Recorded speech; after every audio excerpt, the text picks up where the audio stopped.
National Weather Service has issued Tornado Watch number 298, effective until 3 a.m. Tuesday.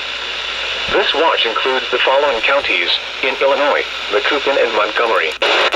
Are favorable for the development of severe weather, including tornadoes, large hail and damaging winds in and close to the watch area.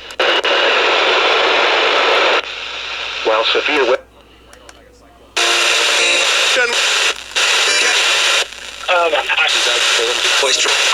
Thunder.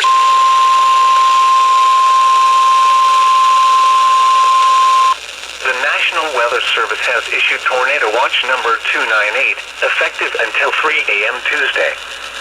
This watch includes the following counties in Illinois: Bond, Clinton, Fayette, Jefferson, Marion, and Washington.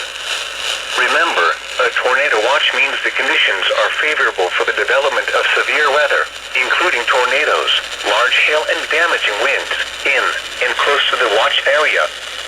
While severe weather may not be imminent, persons should remain alert for rapidly changing weather conditions and listen for later statements and possible warnings. Stay tuned to NOAA weather radio, commercial radio and television outlets, or internet sources for the latest severe weather information. Repeating, Tornado Watch number 298 has been issued until 3 a.m. Tuesday for the following counties in Illinois: Bond, Clinton, Fayette, Jefferson, Marion, and Washington.